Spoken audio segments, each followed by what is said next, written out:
हमारी सरकार की, केंद्र की और प्रदेश की माननीय प्रधानमंत्री जी की भी योजना प्राकृतिक खेती को बढ़ावा देने की है।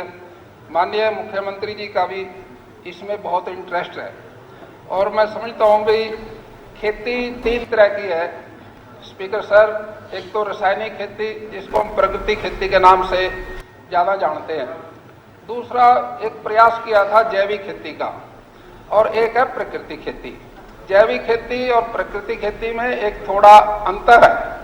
जैविक खेती के अंदर विदेशी केंचुए का प्रयोग होता है, केवल जो गोबर ही खाता है, मिट्टी नहीं खाता, वो गोबर से खाद बनाता है, वो प्रोसेस है जैविक खेती का। और प्राकृतिक खेती का जो आधार है वो प्रकृति के ऊपर आधारित है।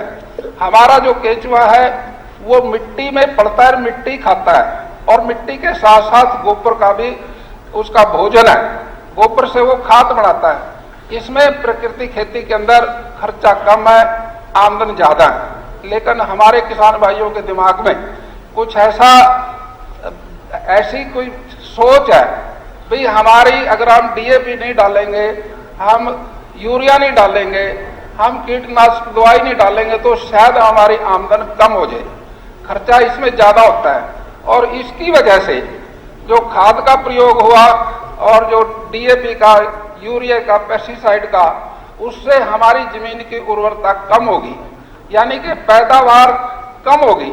और उस पैदावार को बढ़ाने के लिए हम खाद का प्रयोग ज्यादा करने लगे ताकि पैदावार हमारी ज्यादा हो।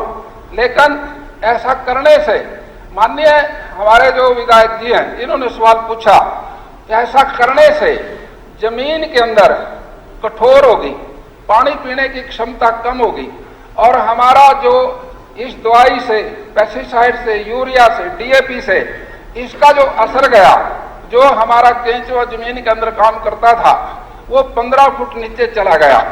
और ये डीएपी, यूरिया खाद की वजह से हमारे पानी के अंदर भी असर पड़ा और वो पानी जहरीला हुआ, जिससे इन्होंने माननीय हमारे विधायक जी ने चर्चा की पंजाब की, और उसके अंदर वो कपास का एरिया है, कपास के नाम से जाना जाता था। कपास के अंदर डीएपी, यूरिया की ज्यादा खपत हुई और उस खपत के कारण वहां की जमीन कठोर हुई और वहां का पानी खराब हुआ, जिससे धरती की सेहत खराब हुई। हमारी माँ है धरती, धरती की सेहत खराब होगी तो बच्चों की सेहत कौन ठीक करेगा? बच्चों की सेहत तो और खराब होगी। इसलिए हमारे यहाँ जो कैंसर की बीमारी आई है, इसी यूरिया से, डीएपी से, पेस्टिसाइड से, इसके प्रयोग से हमारे देश की जमीन इतनी जहरीली होगी जिससे अनाज भी जहरीला हुआ। हमारे अनाज के अंदर ऐसे तत्व आ गए जो हमारे सेहत के लिए ठीक नहीं है, इसलिए अनाज के अंदर भी विकार आया। और साथ मैं स्पीकर साहब इनका धन्यवाद भी करना चाहूंगा।